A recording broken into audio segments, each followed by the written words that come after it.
Oh man, there were a lot of losers in this trade deadline, and it honestly is kind of embarrassing how many teams consistently get finessed, whether it comes down to desperation, whether it comes down to just not understanding your team, whether it comes down to not knowing what you want to do for your future.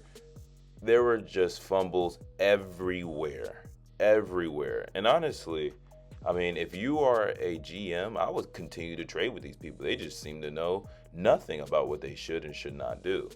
And so we should start off with the one of the most desperate teams who have basically, want so badly to get a championship to kind of show their veteran players that, yeah, like, we really do want a championship, even though we're really not going to build a team for it. And we're kind of halfway in, halfway out with young talent budding, but also still got the old folks there with the Golden State Warriors. I mean, the Warriors is kind of just shell shocked right now. They gave up a lot to only get a little. And even the little that they got is still a little bit awkward. Now, listen, I love Jimmy Butler. Jimmy Butler used to be a Chicago Bull, which he was still a Chicago Bull. But hey, listen, he has done great thing in the league, and he continues to be a great player. Nobody can say or take that away from him, as much as the Miami Heat situation was, really, in my opinion, a lot to do with both of them just being jerks to each other, where you had Jimmy Butler and Pat Riley just simply just butting heads because they just want to be the head honcho type guys in that situation.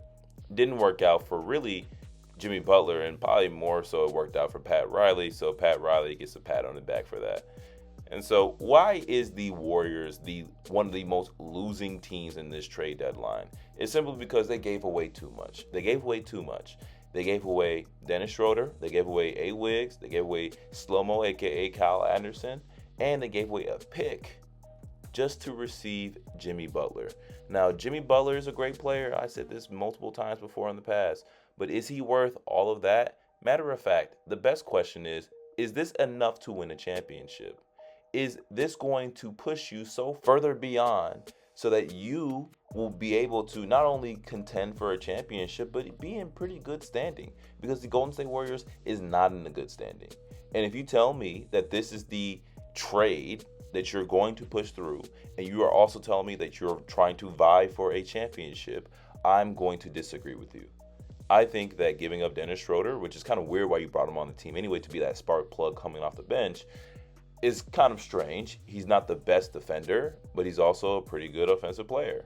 And then you have Andrew Wiggins being the chip in this deal, which kind of I can understand, especially if you want to keep your young pieces like Jonathan Kuminga, Brandon Podziemski, and Malik Moody. But you also have to believe that you can develop these players to become a lot better than what they are right now. But are they ready to take that next step in their careers?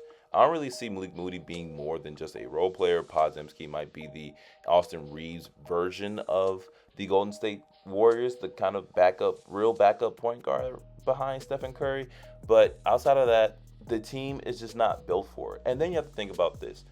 Jimmy Butler is not that great of a three-point shooter. Really, is he not a willingly three-point shooter? So, it's a difference. If you're going to be a guy who's just going to, at least prioritize it when you have the opportunity, go ahead. But if you're the guy that kind of avoids shooting the three, then you make it a little bit harder on your team. Who also avoids shooting the three on this team? Draymond Green. So what's going to happen there? Are you going to run a small ball lineup? Because it's really hard. It's a tough fit to put him, Draymond Green, and let's say Kevon Looney on the floor, because you have three practically non-shooting players on the team, players on the court. And so you can't really do much with that. And so you're begging to put an old and aging Draymond Green at the 5, who he will fight his hardest, but he is still an undersized big in that regard, and that's not going to bode well for the Golden State Warriors.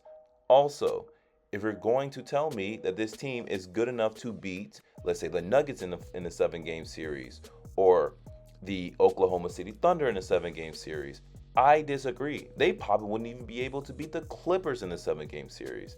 And so I look at this trade and I see that it's really just because they are desperate to show Stephen Curry and Draymond Green that they are actually willing to go for a championship.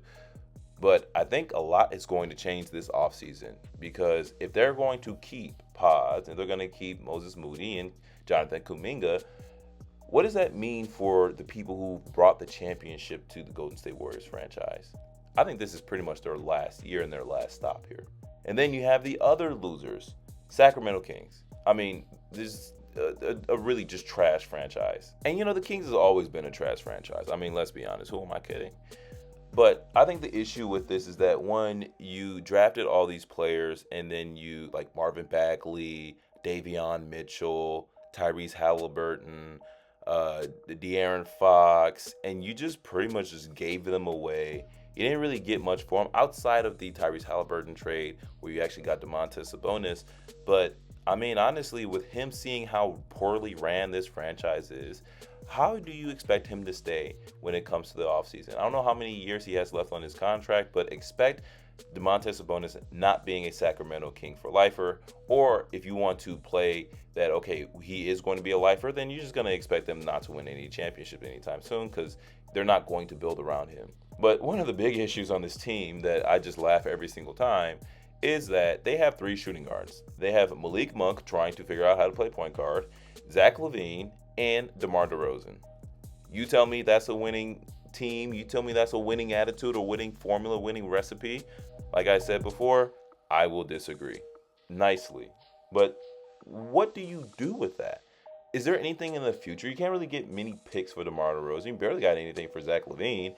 And Malik Monk might be the best trade piece that you can have for this team. But basically, you're just chalking this year. Because I don't think any of these players, if DeMar DeRozan plays, I think he said that he wants to be on the team for, the rest of his career. So, he might got like 1 or 2 years left on that one, but don't expect anything from there. Zach LaVine might see the dysfunction of a franchise that they are and say, you know what, I can also leave in the offseason. Malik Monk, same thing. Domantas Sabonis, same thing.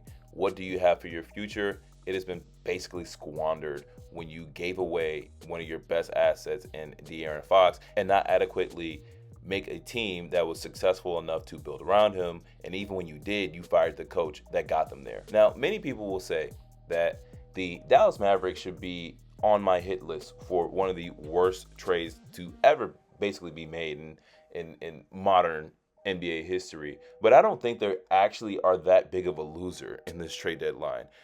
Did they lose on the trade? Absolutely.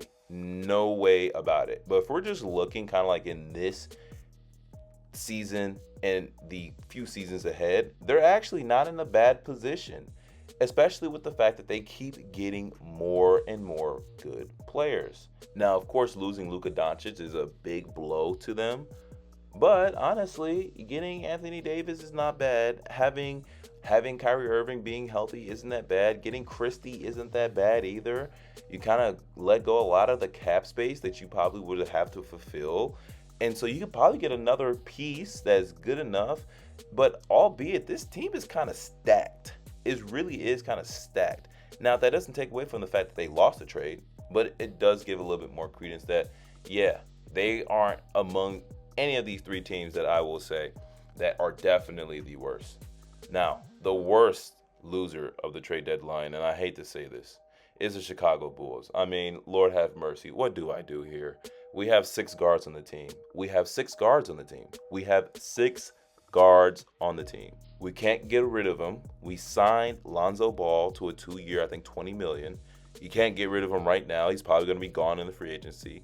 We didn't get any draft picks outside of the draft pick that we initially had and got back.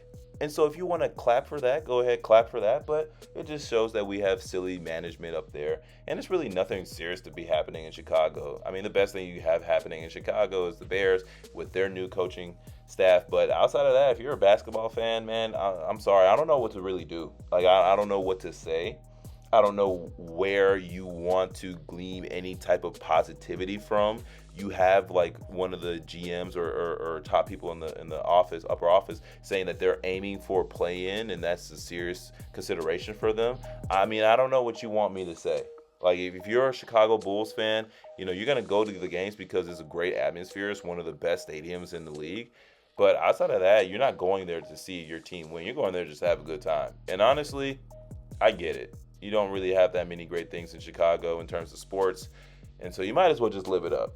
But the Bulls is just a trash organization. They don't really have anything going for themselves.